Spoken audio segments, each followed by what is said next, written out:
विहान ने नव्या की तरफ अपना पीठ किया और दरवाजे की तरफ मुंह कर दोनों हाथ जेब में डाले खड़ा हो गया। शांत आवाज में कहा, अब तुम चेंज कर सकती हो। जब तुम्हारा चेंज करना हो जाए तो मुझे बता देना। नव्या ने सपाट लहजे में जवाब दिया, ये क्या बकवास है। मैं ऐसे ही कपड़े नहीं चेंज कर सकती। सुना तुमने, वॉशरूम कहाँ है। विहान ने बिना पीछे पलटे ही कहा, तुम्हारा टाइम स्टार्ट हो गया है। 30 मिनट होने के बाद तुम्हें पता ही है। नव्या ने खाट पर रखी हुई साड़ी को हाथ में ले ली और खाट से उठने की कोशिश की। दोनों पैर नीचे ज़मीन पर रखी ही थी कि नव्या के मुंह से आ निकल गया। उसके पैर पर बाइक का पहिया लगने की वजह से थोड़ा ब्लीडिंग हो गया था, जिस वजह से उसे दर्द हो रहा था। नव्या की आवाज़ सुनकर विहान ने पीछे पलटकर देखा, क्या हुआ तुम्हें। नव्या ने जब देखा कि विहान उसकी तरफ देख रहा है, वो गुस्से से चिढ़ते हुए बोली, ये क्या हरकत है तुम्हारी। तुमने कहा था ना कि तुम पीछे नहीं देखोगे, फिर भी तुमने। अब मुझे नहीं चेंज करना कपड़े, समझे। विहान भी कहाँ चुप रहने वालों में से था। अपनी गलती ना मानते हुए कहा, इसमें मेरी कोई गलती नहीं है। मैं तुम्हारी वजह से पीछे पलट कर देखा, तुम चिल्लाई क्यों। नव्या भी कहाँ चुप रहने वालों में से थी। जब तक जवाब ना दे तब तक चैन नहीं मिल सकता। नव्या ने कहा, मुझे कोई शौक नहीं है चिल्लाने के लिए। नज़र इधर उधर करते हुए आगे बोली, वो बस दर्द है। इतना बोलकर नव्या चुप हो गई। विहान बहस नहीं करना चाहता था। वापस दरवाजे की ओर फेस कर खड़ा हो गया और नव्या की नज़र बार बार विहान की तरफ ही जा रही थी। रात 2 बजे दोनों उस छोटे से खाट पर सोए थे। पहली बार था कि दोनों साथ में सोए थे। नव्या विहान की तरफ फेस करके सो रही थी। नव्या की सांसें तेज चल रही थी, जिस वजह से विहान की आंखें खुल गई। विहान ने देखा कि नव्या एकदम दुबक के सो रही है। उसकी गर्म सांसें विहान अच्छे से महसूस कर सकता था। विहान नव्या के माथे को छूकर देखा तो उसे हल्का बुखार था। विहान सुबह होने का इंतजार कर रहा था। खाट पर से उठ के चेयर पर बैठ गया। देखते ही देखते सुबह हो गई। विहान चेयर पर ही सो गया था। दरवाज़ा खटखटाने की आवाज़ सुनकर विहान की आंख खुल गई और हड़बड़ाते हुए उठ गया। पहले एक नज़र नव्या की ओर देखा, जो अभी भी बेजान सी सो रही थी। विहान पहले नव्या की ओर बढ़ा और उसके माथे को छूकर देखा। उसका बुखार बढ़ता ही जा रहा था। फिर दरवाज़ा जाकर खोला। आंटी 2 कप चाय लेकर आई थी और साथ में नाश्ता भी। आंटी ने देखा कि रात को भी विहान ने चाय नहीं पिया था। चाय से भरा कप वैसे ही था। काढ़ा नव्या ने पी लिया था। विहान को बाहर या किसी और के हाथ का खाना बिल्कुल भी पसंद नहीं है। विहान शांत आवाज़ में ही बोला, आंटी इस सब की कोई ज़रूरत नहीं है, मैं बस निकलने ही वाला हूँ। वैसे आपने हमारी बहुत हेल्प की है, मैं अब आपको और परेशान नहीं कर सकता, पर बेटा तुम ना सही अपनी बीवी को चाय तो पीने दे ही सकते हो।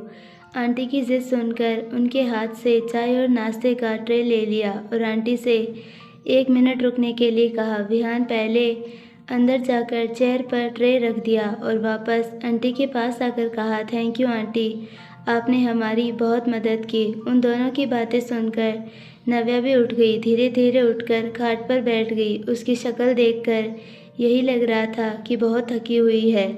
हल्का उसे बुखार है। विहान ने आंटी से कहा कि मैं आपकी हेल्प करना चाहता हूँ। आंटी ने नासमझी से बोली, कैसी हेल्प बेटा। मेरा मतलब है मैं आपको पैसे दे सकता हूँ। आप बता सकती है आपको कितने चाहिए। क्या करूँगी मैं इन पैसों को लेकर। मेरे किस काम के। मेरे पति की मौत के बाद मैं मेरा बेटा अकेले रह गए। अपना और अपने बेटे का खर्च संभाल रही हूँ। विहान ने आगे कहा, क्या आप घर और दुकान दोनों संभाल लेती हैं। आंटी ने विहान से कहा, बेटा वो दुकान मेरा नहीं है, हमारी इतनी कहाँ नसीब है। मैं तो बस काम करती हूँ, कस्टमर को सामान वज़न कर देती हूँ। ये घर ही सिर्फ हमारा है, ये भी मेरे पति की आखिरी निशानी है। विहान ने कहा, उनकी मौत कैसे हुआ। आंटी ने कहा, मौत के बाद पता चला कि वो किसी गैंग में काम करते थे, जिस वजह से उनकी मौत हो गई। गैंग का नाम सुनते ही विहान कुछ सोचने लगा। उसे अपने अतीत के कुछ पन्ने सामने आने लगे।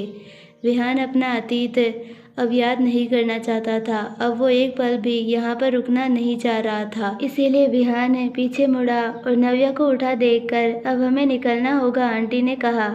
पर बेटा चाय तो पी लेते, विहान ने बिना उनकी तरफ देखे ही कहा। मेरा एक आदमी यहाँ पर आएगा, आपकी और आपके बच्चे का खर्चा उठाने के लिए। मैं तैयार हूँ। इतना बोलकर विहान अपना कोट पहना और कहा, चलो बारिश कम हुआ है, हमें यहाँ से जल्दी निकलना होगा। नव्या उठकर खड़ी हो गई, पर उससे चलने में थोड़ा तकलीफ हो रहा था। नव्या शांत आवाज़ में पूछा, क्या तुम चल सकती हो? नव्या ने हाँ में गर्दन हिला दी। विहान जानता था कि वो धीरे धीरे चलेगी तो सीढ़ियाँ उतरने में उसे प्रॉब्लम होगा, इसीलिए विहान ने उसे उठा लिया और सीढ़ियों से उतरते हुए गाड़ी तक लेकर आया और गाड़ी का दरवाज़ा खोलकर नव्या को बैठने के लिए कहा और खुद ड्राइविंग सीट पर आकर बैठ गया। विहान घर न जाकर वेला आ गया। उसने रास्ते में ही डॉक्टर रश्मिका को कॉल लगा दिया था कि वो जल्दी से वेला आ जाए। जब तक विहान वेला पहुंचा तब तक डॉक्टर रश्मिका आ गई थी। नव्या को उसके कमरे में बेड पर सुला दिया और डॉक्टर रश्मिका को चेक करने के लिए कहा।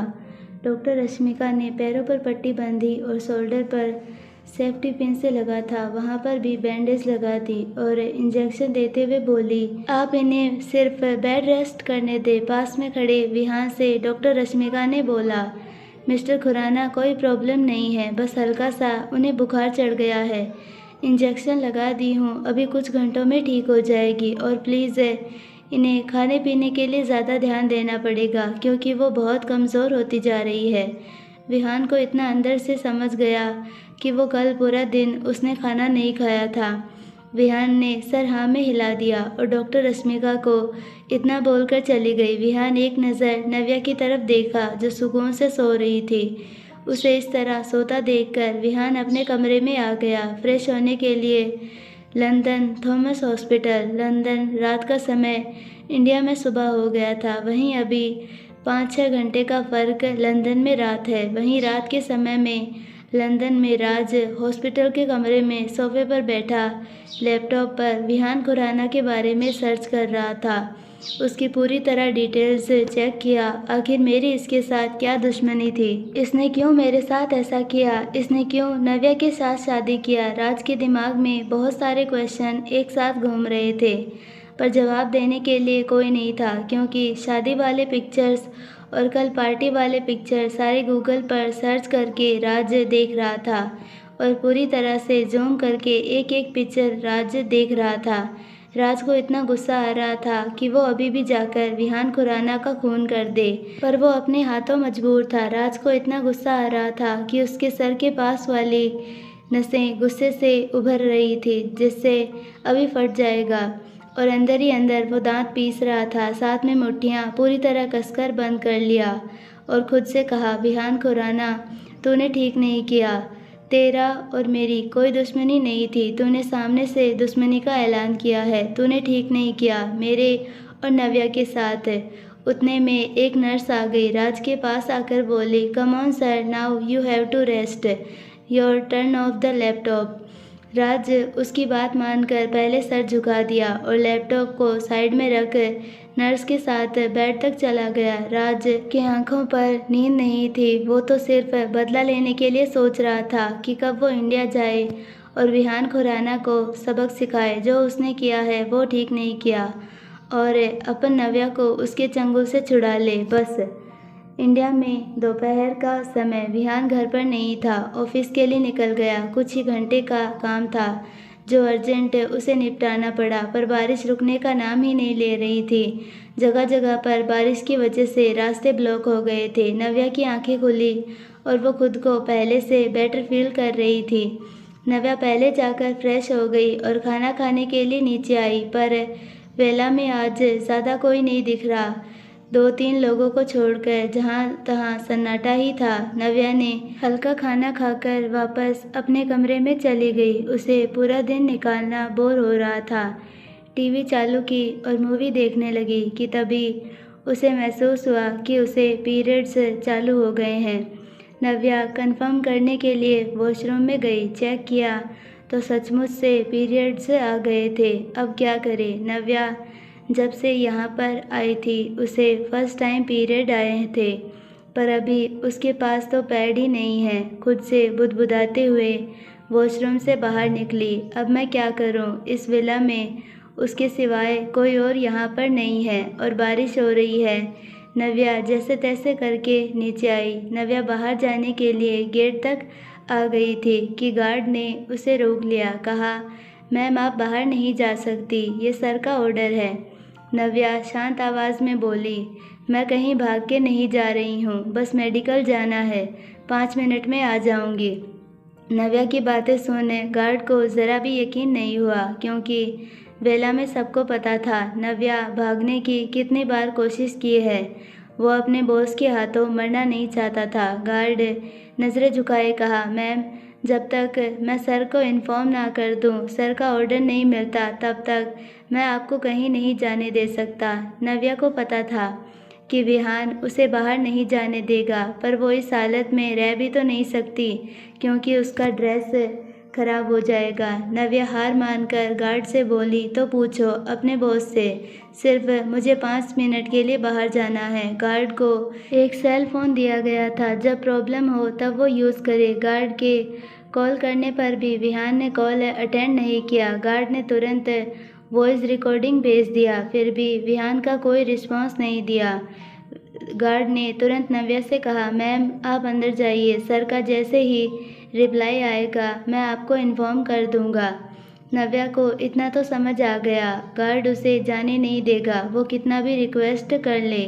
नव्या पैर पटकते हुए अंदर चली गई। खुद से बड़बड़ाने लगी, ये आदमी, मैंने इससे क्यों पूछा? इससे अच्छा तो मैं बिना बताए चली जाती।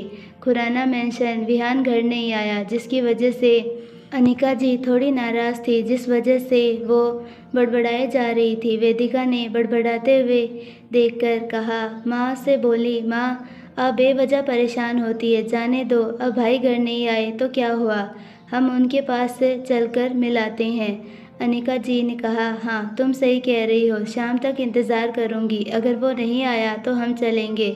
पास में दादी बैठी थी, जो उन दोनों की बातें सुन ली थी और बोली, कहाँ जा रही हो तुम दोनों? वेदिका, दादी हम सोच रहे हैं वेला जाने के लिए, भाई आए नहीं तो भाभी के साथ वहीं पर हैं। दादी को नहीं पता था कि कल रात क्या हुआ था, तो दादी ने नाराज़गी जताते हुए बोली, अरे उन दोनों का अभी अभी शादी हुआ है, घूमने फिरने दो, वो दोनों जितना अकेले घूमेंगे उतना ही अच्छा है, तभी तो मैं अपने पोता पोती को देख सकूँगी ना। कोई नहीं जाएगा, तुम दोनों चुपचाप यहीं रहना, उन दोनों को वहाँ रहने दो। दादी के मुंह से ऐसी बातें सुनकर अनिका जी और वेदिका एक दूसरे को देखने लगी, क्योंकि उन्हें पता था कि कल रात को क्या हुआ था, जिस वजह से वो दोनों परेशान हो रही थी।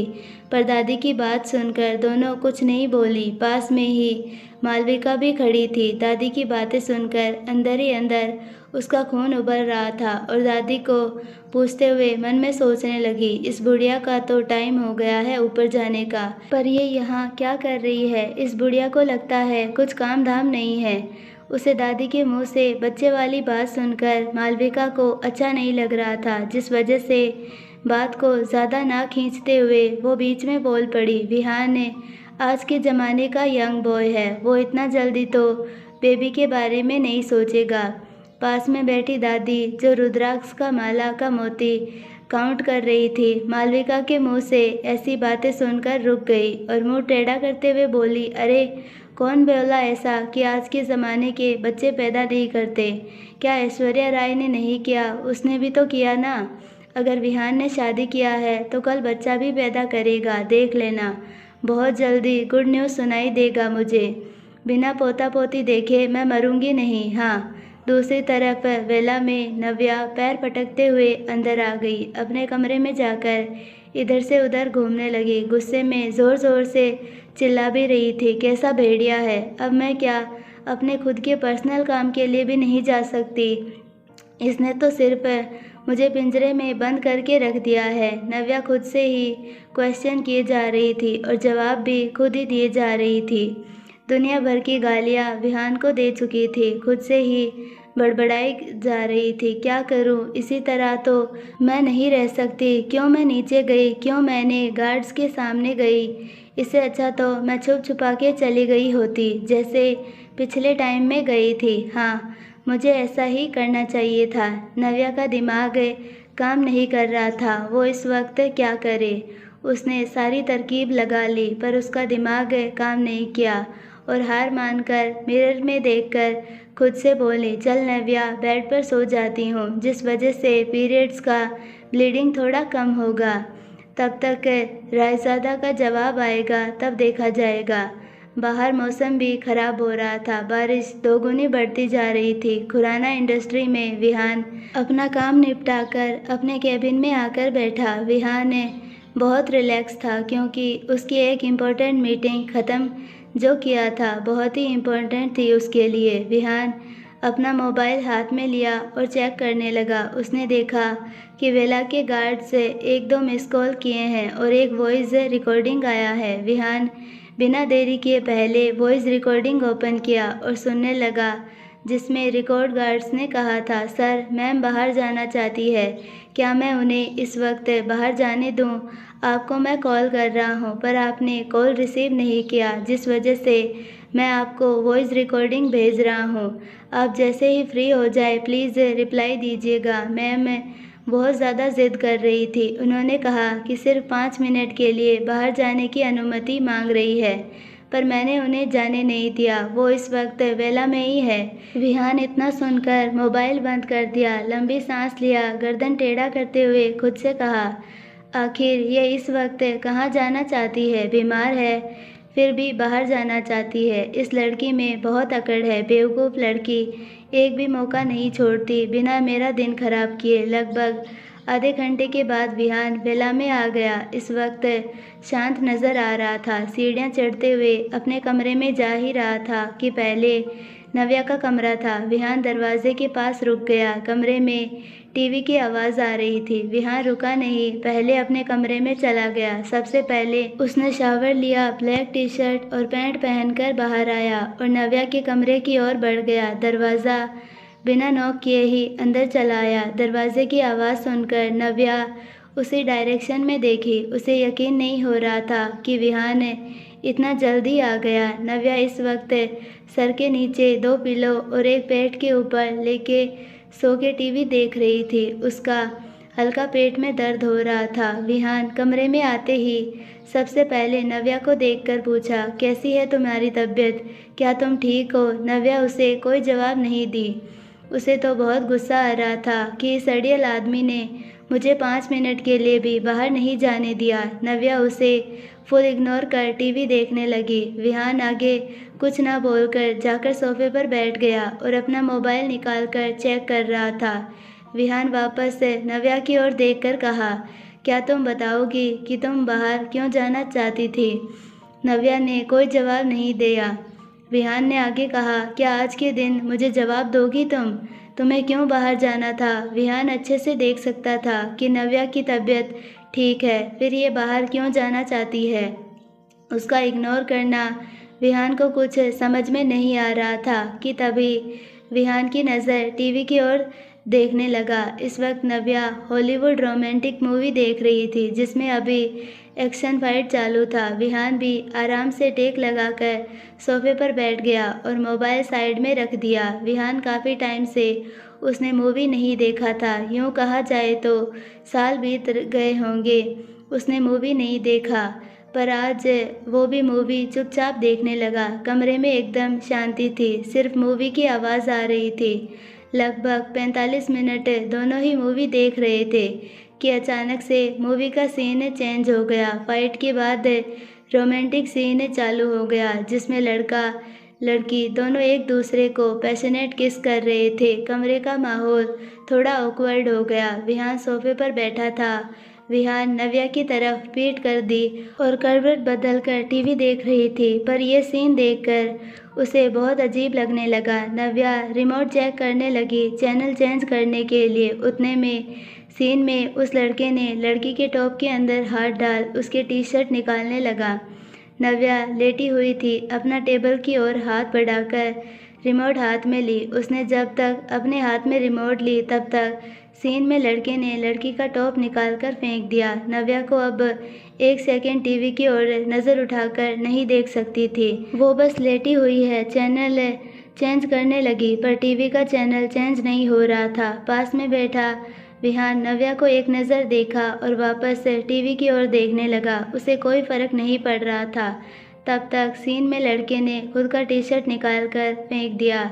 लड़की का ब्रा का हुक खुल रहा था। नव्या गुस्से में उठकर टीवी बंद कर दी। विहान टेढ़ा स्माइल करते हुए नव्या से कहा, क्या तुम्हें ऐसी मूवी देखना पसंद है? विहान नव्या को थोड़ा परेशान करते हुए आगे कहा, तुमने टीवी क्यों बंद किया? नव्या का बैक साइड इस वक्त विहान की ओर था। नव्या अपनी आंखें बंद कर ली और मन में कहने लगी, कितना गंदा सोचता है, इसे ज़रा भी शर्म नहीं, कैसे बेशर्मी की तरह बैठ गया देखने के लिए। इसने तो मुझे कहीं भी प्राइवेसी नहीं दे रखी है, जब देखो तब उठाकर आ जाता है, बिना दरवाज़ा नॉक किए ही। नव्या ये सब घुटने के बल बैठकर आंखें बंद कर सोच ही रही थी कि नव्या को और परेशान करने के लिए मुंह खुला ही था कि उसकी नज़र नव्या की ड्रेस पर गई, जहां पर ब्लीडिंग लगा हुआ था।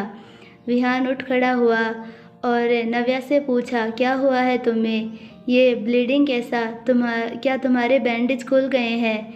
नव्या ने उसके मुंह से ब्लीडिंग सुनकर बहुत ही शर्मिंदगी और ऑकवर्ड फील करने लगी। जल्दी से नीचे बैठ गई और खुद को ब्लैंकेट से कवर कर ली। विहान नव्या के पास आकर कहा, ये ड्रेस में तुम्हारे ब्लीडिंग कैसा है? नव्या से कुछ बोला नहीं जा रहा था। वो क्या बोले, मन में कहने लगी, सच में ये एक नंबर का घटिया इंसान है।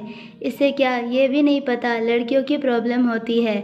मैं तुमसे कुछ पूछ रहा हूँ। विहान फिक्र जताते हुए आगे कहा, मैं डॉक्टर रश्मिका को कॉल करता हूँ। विहान अपना मोबाइल लेने के लिए सोफे की ओर बढ़ा ही था कि नव्या हकलाती और शर्माती टोन में बोली, वो मुझे पीरियड्स चालू हो गए हैं।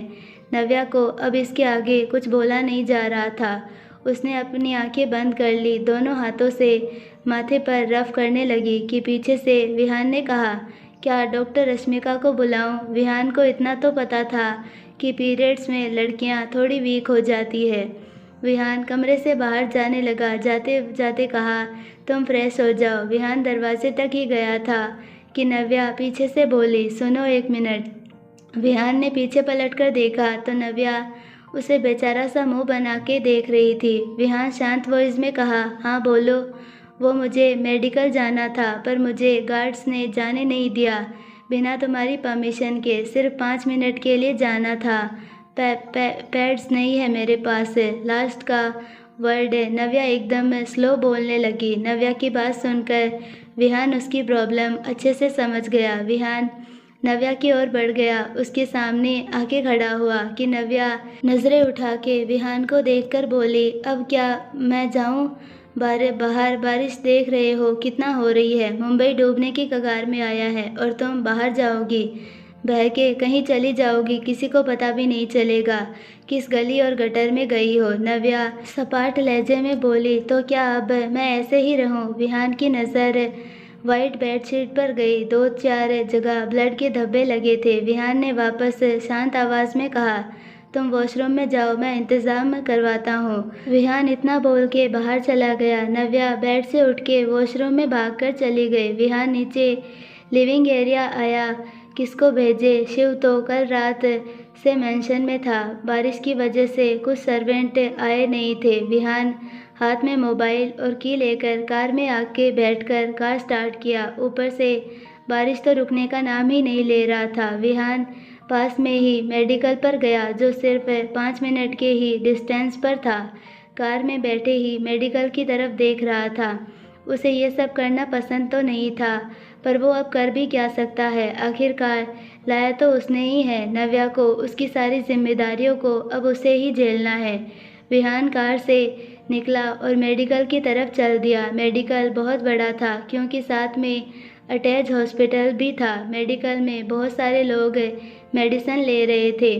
विहान सबको इग्नोर कर मेन काउंटर के पास जाके मेडिकल का मैनेजर था उससे कहा, I need a sanitary pad. Medical manager ने रिस्पेक्टफुली कहा, sir which company required? Vihan ने कंफ्यूज होकर पूछा, आई मीन मेडिकल मैनेजर ने समझाते हुए कहा, I mean sir, girls use according to the company choice sanitary pad, Whisper Stayfree. Vihan को अब समझ नहीं आ रहा था कि कौन सा ले। मन में सोचने लगा, पता नहीं ये लड़की कौन सा ब्रांड यूज़ करती है। फिर कुछ सोचते हुए मेडिकल मैनेजर से कहा, सब में से एक एक पैकेट दे दो मुझे।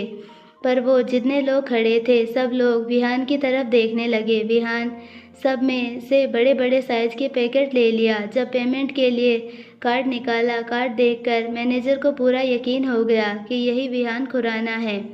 विहान खुराना पहले तो सुर्खियों में बिल्कुल भी नहीं था, पर जब से नव्या उसकी लाइफ में आई है तब से लोग विहान को पहचानने लगे। नहीं तो लोगों को सिर्फ खुराना इंडस्ट्री के ब्रांड से मुंबई में ट्रेंडिंग कर रहा था।